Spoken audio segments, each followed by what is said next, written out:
The emergency signal came through the deep space communication network like a scream in the darkness.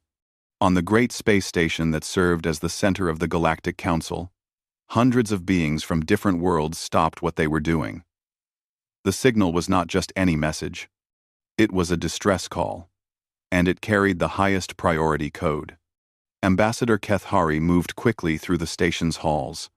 Her long legs carried her fast toward the emergency meeting room. Other council members were already gathering. She could see the fear in their eyes. Fear was something that did not come easily to these beings who had seen the rise and fall of many civilizations. The message began to play on the large screens around the room. The voice that spoke was soft and musical, like wind chimes in a gentle breeze. It belonged to a Zephyrian, one of the peaceful crystal beings from the Kepler 442 system. This is Colony Leader Zeth Moore of the Kepler 442b settlement. We send this message with great fear and sadness. The Vorthak swarm has found us. They came from the dark between stars 3 days ago. Our world is dying. Our people are dying.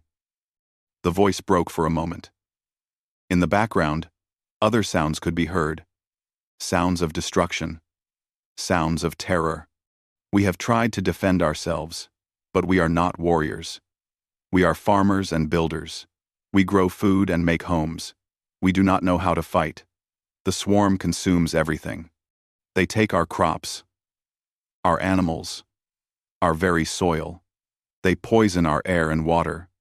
In 2 days, maybe 3, there will be nothing left of our world.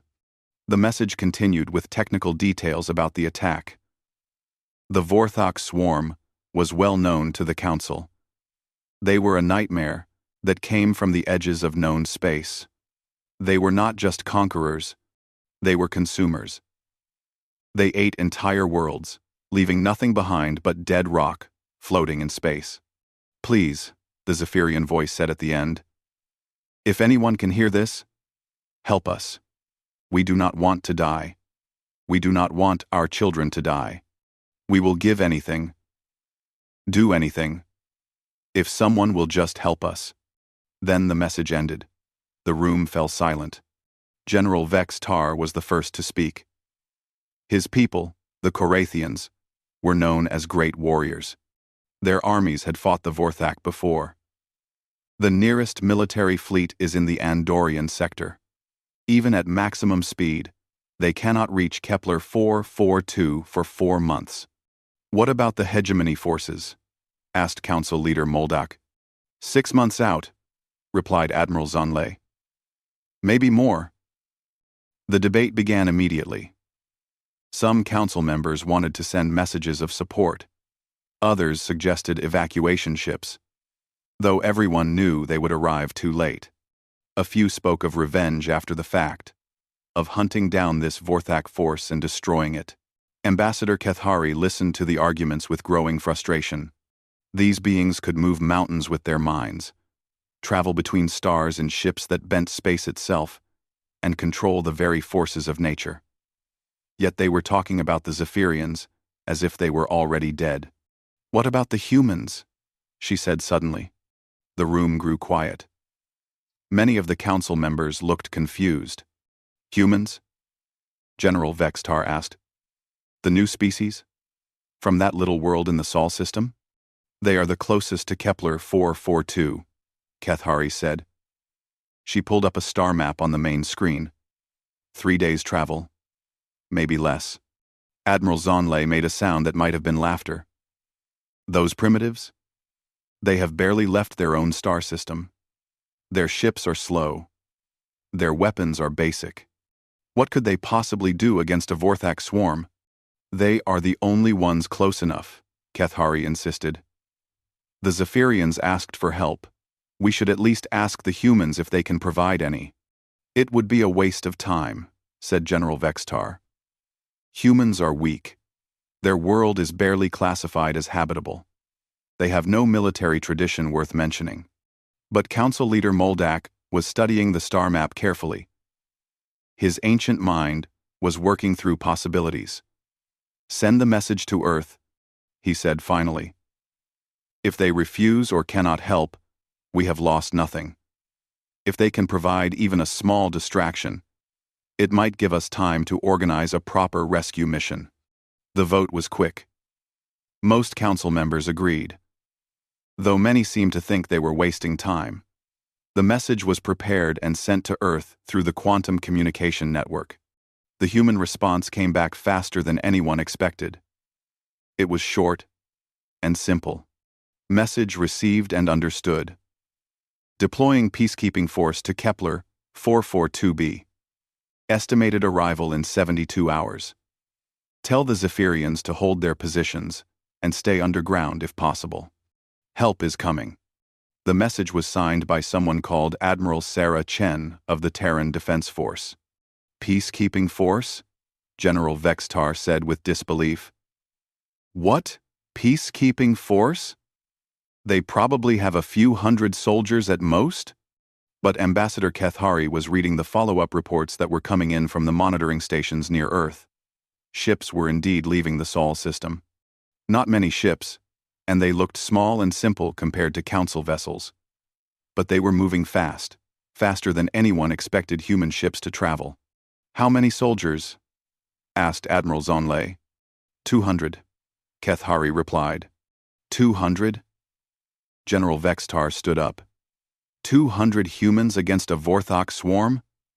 This is madness. This is suicide.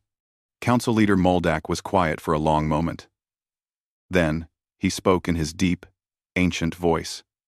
"Send a message to the Zephyrians. Tell them, help is coming. Do not tell them how much help. Let them have hope." As the council meeting ended, most members went back to their duties believing they had just sent 200 humans to their deaths. Only Ambassador Kethari remained in the communication room, watching the small human ships race toward a battle that seemed impossible to win. Something in their quick response puzzled her. Most species would have asked questions. They would have wanted to know about enemy numbers, weapons, tactical situations. The humans had simply said they were coming. She wondered what kind of beings would respond so quickly to a call for help from strangers. What kind of warriors would face certain death for people they had never met? In 72 hours, she would find out. Colonel Sarah Chen stood on the bridge of the UES Determination and watched the stars shift as they dropped out of faster-than-light travel. Ahead of them, Kepler 442b hung in space like a green and blue jewel. But even from this distance, she could see the dark spots spreading across its surface. The Vorthok were already doing their work. Behind her, 200 Marines prepared for what might be their last battle. They moved through the ship with quiet efficiency, checking weapons, adjusting armor, and running final equipment tests. These were not ordinary soldiers. They were members of the Terran Deep Strike Division, trained in the worst places Earth had to offer. "Colonel," called Lieutenant Foster, from the sensor station. "I'm reading multiple biosignatures in orbit." "Large ones." Sarah moved to look at the display. The Vorthak ships looked like huge insects made of living metal and flesh. They pulsed with organic light and moved in patterns that hurt to watch. There were dozens of them, each one bigger than the human transport. "Any response to our hails?" she asked. "Nothing from the aliens," Foster replied. "But I'm picking up weak signals from the planet's surface. The Zephyrians are still alive down there." Sarah nodded. She had read the files on both species during the journey. The Zephyrians were peaceful crystal beings who had never fought a war in their recorded history. They built beautiful cities and grew amazing food, but they knew nothing about violence. The Vorthok were the opposite. They were a hive mind that consumed entire worlds, leaving nothing behind. It should have been an impossible fight. 200 humans against a force that had destroyed civilizations. But Sarah had grown up on Earth, and Earth taught its children important lessons about survival. "Communications," she said. "Send a message to the planet. Tell the Zephyrians that Terran forces have arrived. Tell them to stay hidden and mark any safe zones they can." "Yes, Colonel." Sarah activated the ship's internal communication system. Her voice reached every Marine on board. Listen up, people. You all know why we're here. Down on that planet are beings who asked for help. They're farmers and builders, not fighters. They're dying because something evil decided to eat their world. She paused, looking out at the alien ships that blocked their path. The enemy thinks we're easy prey. They see primitive humans in metal ships with simple weapons. They think we'll run when things get difficult. A few Marines laughed. They knew better. Earth didn't raise us to run, Sarah continued. Earth raised us to endure, to adapt, to survive things that would kill anything else. Those aliens have never fought someone from a death world. They're about to learn why that matters. The Marines began moving to their drop pods. These were simple metal containers that would fall through the atmosphere and crash into the planet's surface. No fancy shields or anti-gravity systems.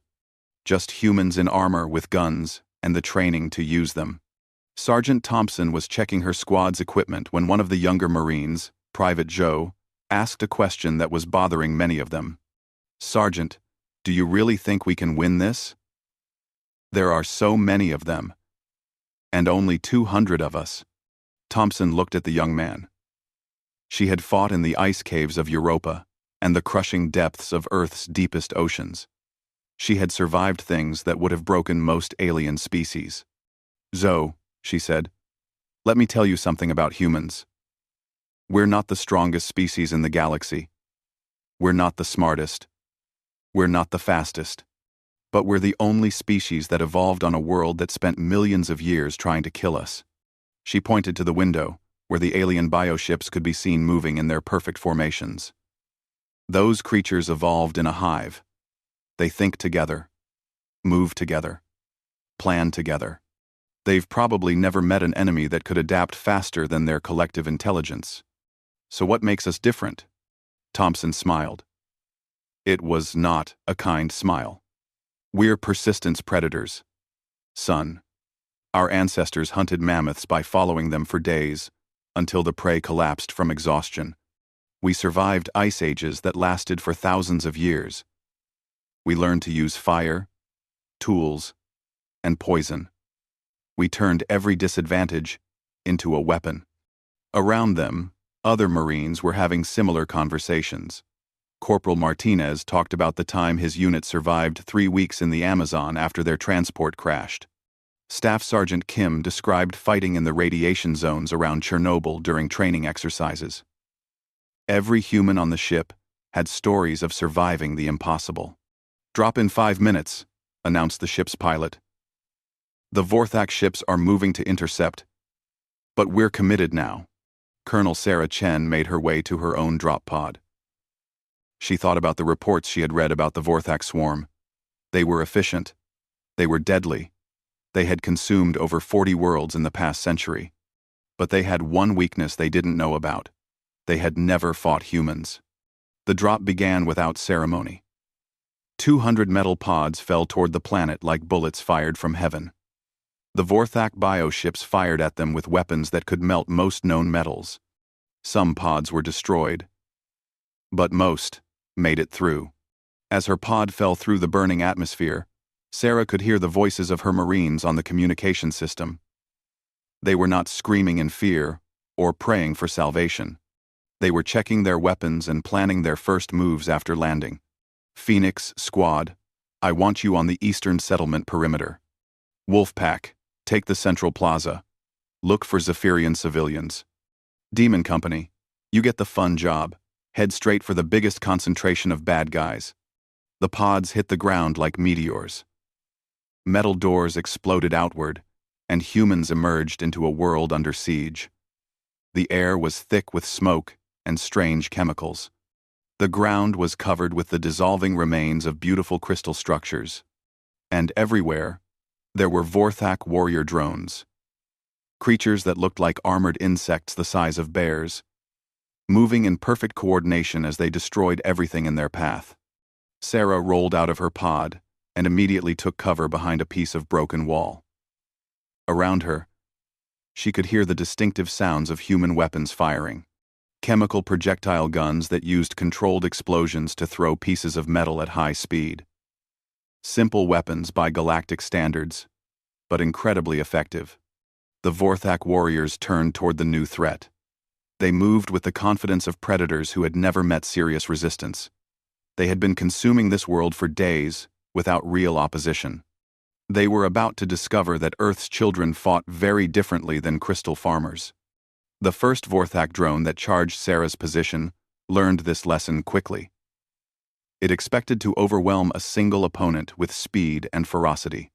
Instead, Sarah rolled aside at the last second, came up behind it, and put 3 rounds through the soft spot where its head met its body. The creature collapsed, twitching. Around the landing zone, similar scenes played out as 200 humans began the work they were trained for. The work of surviving against impossible odds. The real battle was just beginning. The first Vorthak counterattack came within minutes of the human landing. Warrior drones poured out of the ruined crystal structures like angry insects from a disturbed hive. They moved in perfect formation, their acid weapons ready to dissolve these new threats. Private Martinez crouched behind the wreckage of what had once been a beautiful Zephyrian art sculpture. The crystal had been melted into twisted shapes by Vorthak acid. He watched the approaching enemies through his rifle scope and counted at least 30 of them moving toward his position. "Contact front," he called into his radio. Multiple hostiles approaching from the North Plaza. The response came from Sergeant Thompson, whose voice was steady despite the chaos around them. "Copy that, Martinez. Remember your training. These things have never fought humans before." Martinez smiled grimly. His training had taken place in some of the worst environments Earth could offer. He had learned to fight in the crushing depths of ocean trenches, where the pressure would kill most aliens instantly. He had survived combat exercises in the Amazon, where every plant and animal wanted to poison or eat him. The Vorthak drones reached his position and immediately discovered their first problem with fighting humans. Martinez was not where they expected him to be. While they focused on the obvious cover positions, he had moved to a spot that offered poor protection but excellent angles of attack. As the drones spread out to flank his expected position, he opened fire from their blind side. His rifle used simple chemical propellants to fire metal projectiles. No fancy energy beams or plasma bolts. Just pieces of lead moving very fast. The first drone went down with holes punched through its armored shell. The second tried to turn and face him, only to discover that Martinez had already moved again. Across the battlefield, similar scenes played out as humans used tactics that confused the Vorthak hive mind. The aliens were used to facing enemies who fought in predictable patterns, species that used advanced technology and logical strategies. Humans did things that made no sense. Corporal Kim found herself surrounded by 5 warrior drones in what had been the colony's central market. Instead of seeking better cover or calling for backup, she did something that no Vorthak tactical computer could predict. She charged directly at the largest enemy. The drones hesitated for a split second, trying to process this impossible behavior. In that moment of confusion, Kim slid between the largest drone's legs and fired upward into its soft underbelly. As it collapsed, she used its falling body as a shield against the others. "Crazy human," she heard one of her squadmates yell over the radio. But there was approval in his voice. The Vorthak began to adapt their tactics, as any intelligent enemy would. They started using their acid weapons to destroy, cover, and force humans into the open. They coordinated their attacks better, trying to overwhelm individual soldiers with superior numbers. But adaptation worked both ways, and humans were very good at adapting. Staff Sergeant Foster had been watching the alien weapons carefully. The acid they used was incredibly effective against crystal and most metals. But it seemed to work by breaking down specific molecular bonds. When he saw a pool of the acid eating through the ground, he noticed it stopped at a patch of native Zephyrian plant growth. "Thompson," he called to his squad leader. "I think I found something." He explained his observation while ducking behind cover to avoid enemy fire. Thompson listened and immediately understood the implications. "All squads, this is Thompson. Look for native plants. The green stuff with the purple flowers. The alien acid doesn't affect it. Use it for cover when you can. This information spread quickly through the human forces. Within minutes, Marines were using Zephyrian plant life as natural shields against acid attacks. Some began cutting branches to create portable protection.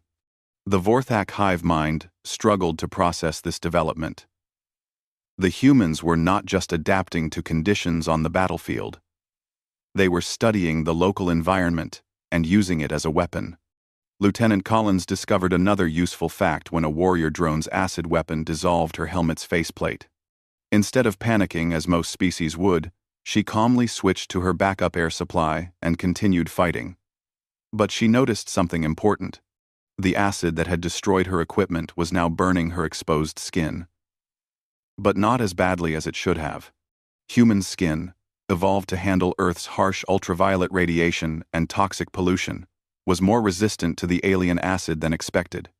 It still caused damage, but not the instant death that Vorthak weapons usually delivered. All units, Collins reported while firing at 2 approaching drones. The acid burns, but we can take some exposure. Don't assume you're dead if you get hit. This news changed everything. Marines began taking risks that would have been suicide for other species. They fought through acid clouds, used partially dissolved equipment, and continued combat operations even while injured. The Vorthak warriors found themselves facing an enemy that simply would not die when it should. Sergeant Thompson's squad was defending a group of Zephyrian civilians when they encountered their first Vorthak bioweapon. The creature was larger than the warrior drones, with multiple acid projectors and armored skin that seemed to deflect their bullets. "That thing is too heavily armored," called Private Joe. "Our rounds aren't getting through." Thompson studied the creature as it advanced, spraying acid in wide arcs. She noticed that its armor was thickest on the front and sides, but there were gaps at the joints. More importantly, she could see organic tubing that carried the acid from internal storage to the weapon projectors. "Joe, Martinez, keep it busy from the front," she ordered. "Make lots of noise."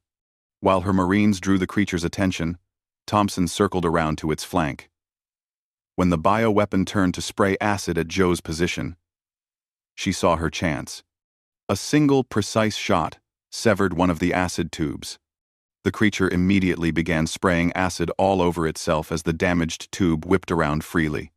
Within seconds, it had dissolved its own armor and collapsed in a pool of its own weapon. "Well," Martinez commented. The Zephyrian civilians watched these exchanges with amazement. They had never seen beings who could remain so calm under such terrible circumstances.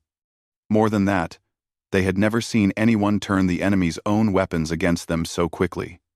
Elder Vendala, the senior Zephyrian in the shelter, sent a harmonic message to the other survivors. The translation would have read, "These humans fight like the storm itself. They bend, but do not break. They turn every attack into a new weapon." As the battle continued, the Vorthak swarm began to realize they were facing something unprecedented. Their perfect coordination was being disrupted by enemies who fought as individuals. Their superior weapons were being turned against them by beings who seemed to learn from every exchange.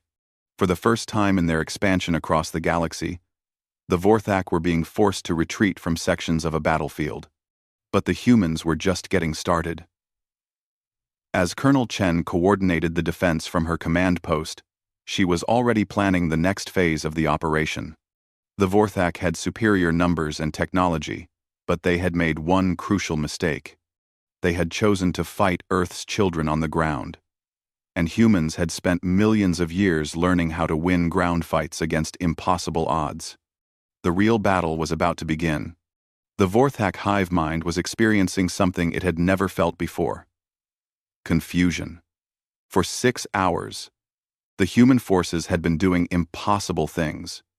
They adapted to new threats faster than the swarm could deploy them. They turned every weapon used against them into a tool for their own survival. Now the humans were doing something even more disturbing. They were hunting. Corporal Kim moved through the ruined colony like a ghost. Her squad had been tracking a group of Vorthak bioengineers for 2 hours. These creatures were responsible for the poison clouds that were killing the remaining plant life. They moved in a tight formation, protected by warrior drones and confident in their safety. They had never been hunted by a persistent predator. Kim had learned tracking in the Canadian wilderness, following wounded bears through terrain that would challenge most vehicles. Tracking aliens through a ruined city was actually easier. The Vorthak left obvious signs. Acid burns on surfaces, the chemical smell of their weapons, and most importantly, the sound of their coordinated movement. She used hand signals to position her team. Martinez took a high position in a damaged building. Joe circled around to cut off their escape route. Thompson moved to the opposite flank. When they were ready, Kim gave the signal. The attack lasted 30 seconds. The bioengineers died without understanding what had killed them. Their warrior drone escorts found themselves fighting enemies who seemed to appear and disappear like smoke. Bioengineers down, Kim reported. No. Human. Casualties. Similar reports came in from around the battlefield. Human squads were systematically hunting down the specialized Vorthak units that were responsible for the worst damage to the colony. The aliens' superior numbers meant nothing when humans could pick them off in small groups. But the most disturbing development for the Vorthak was what the humans did with their captured equipment. Staff Sergeant Foster had collected several alien acid weapons during the fighting. Instead of trying to use them as designed, he had taken them apart to understand how they worked. What he discovered changed the entire nature of the battle. "Colonel," he reported to Sarah Chen over the radio.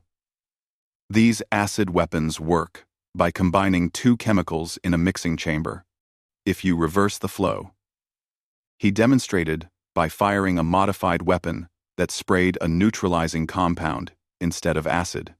You can stop their attacks and even repair some of the damage they've done.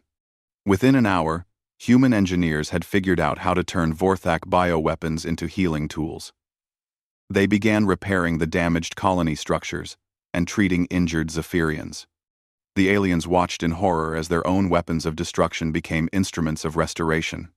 The Vorthak command organism, a massive creature that coordinated the entire swarm, tried to adapt by deploying more advanced bioforms. Creatures designed to counter every human tactic they had observed. It sent hunter-killers that moved silently and could track by scent. The humans responded by using Zephyrian perfumes and organic compounds to mask their smell, then led the hunters into carefully prepared ambushes. It deployed acid-resistant assault troops with armor that could withstand human bullets. The Marines switched to explosive weapons and targeted the ground beneath the creatures, using the planet's own geology against them. When the swarm tried using airborne toxins, the humans built filters from local materials and kept fighting in environments that should have been instantly lethal. But the moment that truly broke the Vorthak's confidence came when Private Joe did something that their hive mind could not comprehend. Joe had been separated from his squad during a fierce firefight. Surrounded by 6 warrior drones, with no cover and limited ammunition, he faced certain death. Any logical being would have surrendered or tried to run. Instead, Joe began laughing. Not the laughter of madness, but the genuine amusement of someone who had suddenly understood a joke. He had realized something important about his enemies. They moved in perfect coordination because they shared a hive mind. They thought as one organism. "Hey!" he shouted at the drones. "Want to see something funny?" He fired a single shot, not at any of the creatures, but at a structural support holding up a section of damaged wall. The wall collapsed, creating a barrier that separated 3 drones from the other 3. The separated drones immediately stopped their coordinated attack. They had to reconnect with the hive mind to receive new orders. In that moment of hesitation, Joe eliminated 2 of them. The remaining drones tried to rejoin their companions, but Joe had already moved to a new position. "Thompson," he called over the radio. "These things can't think for themselves. Break their coordination and they freeze up. This observation spread through the human forces like wildfire. Marines began targeting the Vorthak formations in ways that would separate individuals from the group. They used terrain, obstacles, and their own movements to create chaos in the alien ranks. The Vorthak hive mind found itself fighting an enemy that attacked its greatest strength. Every human action seemed designed to disrupt coordination and force individual drones to act independently. Colonel Chen coordinated these new tactics from her mobile command post. She had been moving constantly, staying ahead of Vorthak attempts to locate and eliminate human leadership. But she was doing more than just avoiding capture. She was studying her enemies. "Lieutenant Foster," she called to her science officer, "I need you to analyze the electromagnetic patterns the aliens use for communication." Foster worked quickly with captured equipment and portable sensors. What he found was both fascinating and useful. "Colonel, they use a specific frequency range for coordination. It's actually quite narrow. Can we jam it?" "Better than that. I think we can turn our communications equipment into a transmission system. We could broadcast interference on their exact frequencies." Within 30 minutes, human engineers had modified their radio equipment to disrupt Vorthak hive communications. The effect was immediate and devastating. Across the battlefield, alien formations began breaking apart as individual drones lost contact with the central command. The swarm tried to compensate by switching frequencies, but humans adapted faster. Every time the aliens found a new communication channel, the Marines jammed that one too. Soon the Vorthak forces were reduced to small groups acting without coordination. That was when the humans began their counterattack. They moved through the colony in small teams, each group hunting isolated Vorthak units. The aliens found themselves fighting the kind of war they were worst at: individual combat against unpredictable enemies. Sergeant Thompson's squad cornered a group of bioengineers in what had been a Zephyrian nursery. The aliens were trying to poison the soil to prevent any future growth. They were protected by warrior drones and had superior weapons. But they were cut off from the hive mind, confused, and facing humans who had grown up fighting for survival. The battle lasted 10 minutes. When it ended, the bioengineers were dead, and Thompson's squad had captured enough alien equipment to outfit 3 more teams with acid-neutralizing weapons. "Colonel," Thompson reported, "Sector 7 is clear. The soil treatment facilities are back online." Similar reports came from around the colony. The humans were not just stopping the Vorthak attack. They were reversing it. Damaged structures were being repaired. Poisoned soil was being cleaned. The Zephyrian colony was coming back to life. But the most important change was happening in the minds of both the defenders and the attackers. The Zephyrians began to believe they might actually survive. The Vorthak swarm began to experience something they had never felt in their expansion across the galaxy. They began to fear they might actually lose. The command organism made a desperate decision. It would deploy the planet-killer toxin ahead of schedule. If they could not consume this world, they would make it uninhabitable for anyone else. The humans were about to face their greatest test yet. The warning came from the Zephyrian survivors hiding in the deep shelters. Elder Vendala had been monitoring Vorthak communications through her colony's damaged but still functional sensor array. What she discovered made her crystal body vibrate with terror. "Human Colonel Chen." Her translated voice came through the communication system. "The swarm prepares something terrible. They speak of the final consumption. They will poison the very air so that nothing can live here ever again." Colonel Sarah Chen received this message while coordinating the cleanup of the colony's central district. Her Marines had been pushing the Vorthak back for hours, but she knew this victory was too easy. The aliens had consumed 40 worlds. They would not give up after a single day of fighting. "How long do we have?" she asked. "The toxin deployment begins in 1 hour," Vendala replied. "When it is complete, this world will be death itself."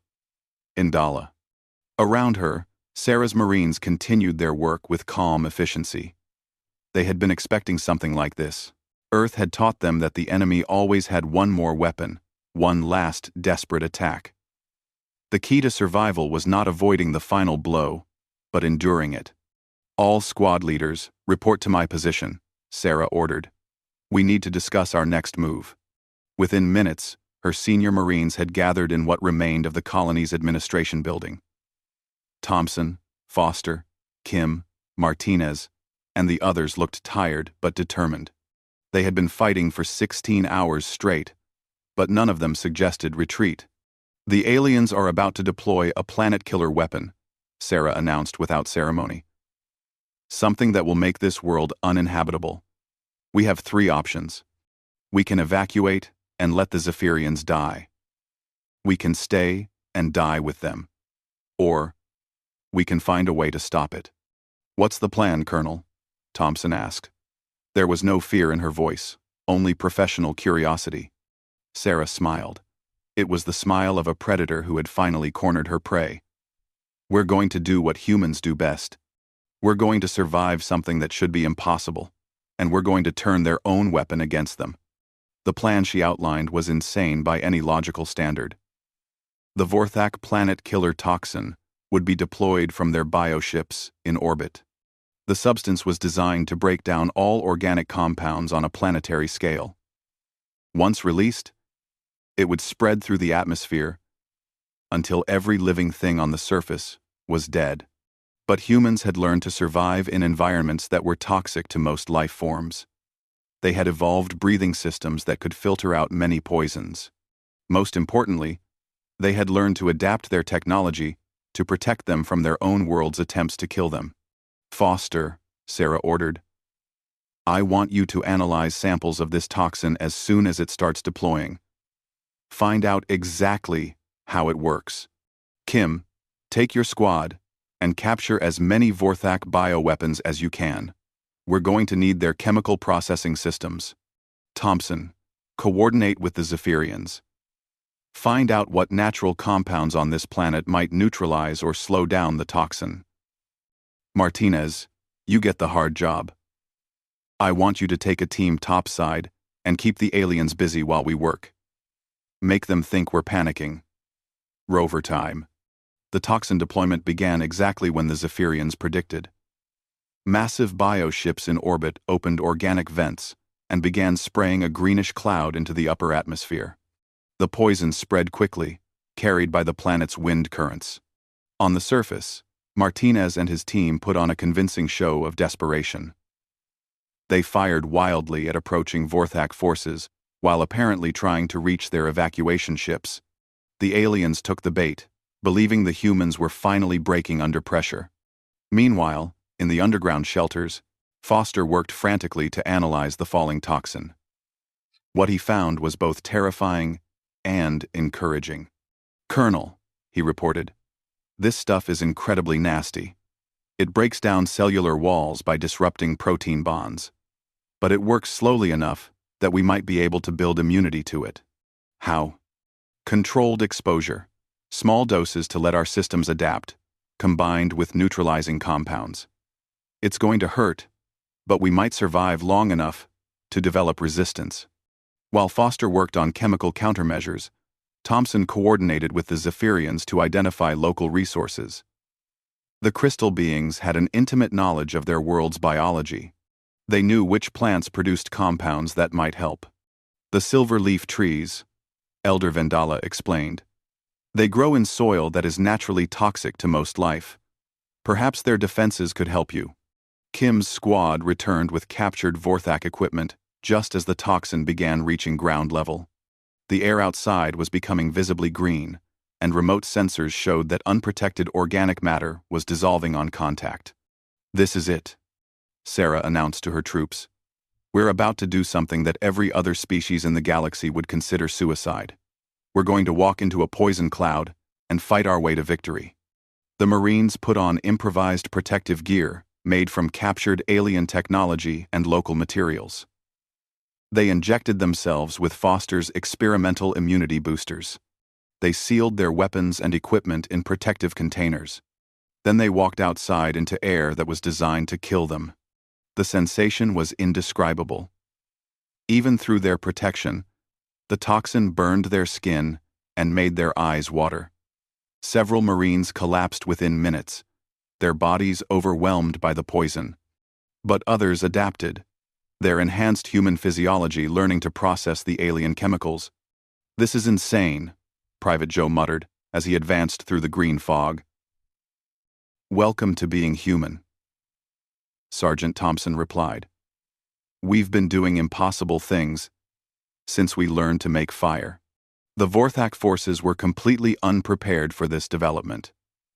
They had deployed their ultimate weapon, the toxin that had cleared 40 worlds of all life. Yet humans were still fighting, not just surviving, but actually attacking through the poisonous atmosphere. The alien command organism tried to process this impossible situation. According to every calculation, these beings should have been dead within minutes of exposure. Instead, they seemed to be getting stronger as the battle continued. Colonel Chen led the final assault herself. Moving through the toxic fog like a ghost, she reached the Vorthak Ground Command Center with a small team of Marines. The aliens inside were so confident in their toxin deployment that they had minimal defenses. The battle was short and brutal. When it ended, Chen had captured the biotechnology needed to neutralize the planet-killer weapon. More importantly, she had discovered how to turn the aliens' own atmospheric processors against them.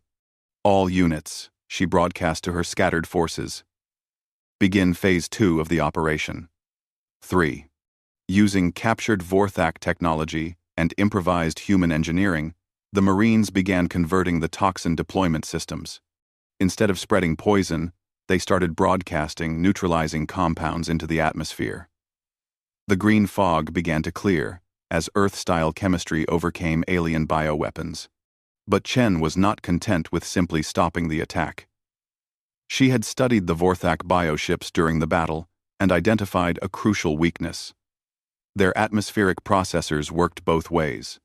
They could deploy toxins, but they also filtered air for the creatures inside. "Foster," she ordered, "I want you to reverse engineer their air filtration systems. If we can overload them." It took another hour of desperate fighting. But Foster accomplished the impossible.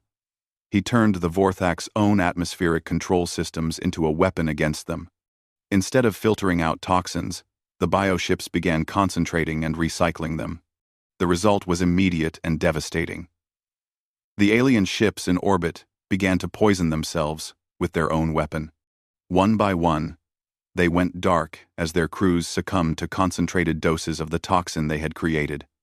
On the ground, the remaining Vorthak forces found themselves cut off from orbital support and facing humans who had just survived a planet-killer weapon. Their morale, such as it existed in a hive mind, finally broke. The retreat began as suddenly as the original attack. Surviving bioships fled the system at maximum speed, leaving behind their ground forces and equipment. The drones and specialized creatures on the surface, cut off from hive coordination, simply shut down.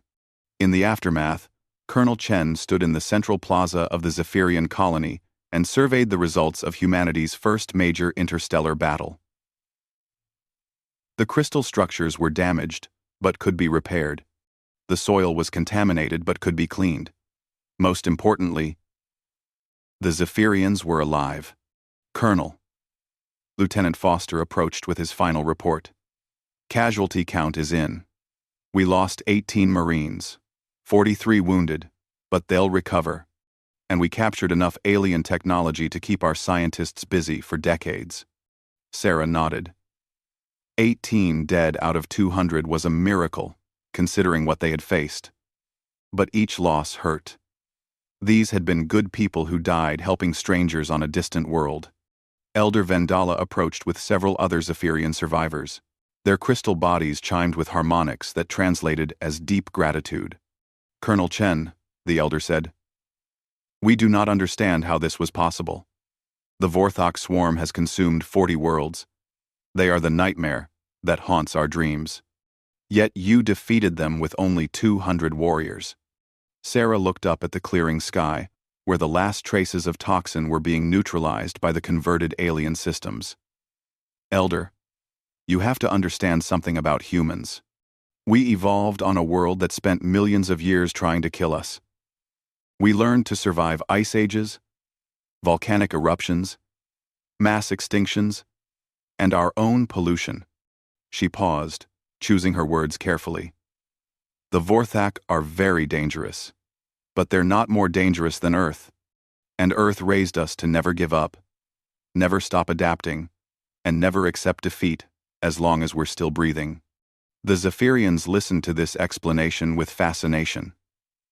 They had never encountered beings who saw mortal threats as simply problems to be solved. Will you stay? Elder Vendala asked. Will you help us rebuild? For a while, Sarah replied. We'll help you set up defenses and train a few of your people in basic combat techniques. But eventually, we'll have to go home. And if the Vorthak return? Sarah smiled. It was a confident, predatory expression that made the peaceful crystal beings both grateful and slightly nervous. If they come back, she said, they'll find Zephyrians who have been trained by humans, and they'll discover that Earth exports more than just soldiers. 3 months later, the Galactic Council received Colonel Chen's final report on the Kepler 442 incident. The document was brief and matter-of-fact, describing the successful defense of a member world against Vorthak attack. But attached to the report were detailed analyses of captured alien technology, strategic assessments of Vorthak weaknesses, and most importantly, a tactical manual titled Fighting the Swarm, A Human Perspective. Ambassador Keth Hari read the report 3 times before forwarding it to the council leadership with her own addendum. Recommend immediate revision of Sol 3 threat assessment. Previous classification of barely habitable appears to have been an understatement. Suggest new designation. Restricted, Class X, Death World. Advise extreme caution in any future dealings with human military forces. The galaxy had learned an important lesson. When monsters threaten the innocent, you don't send the strongest warriors or the most advanced weapons. You send the beings who learn to survive on a world where everything tried to kill them. You send Earth's children.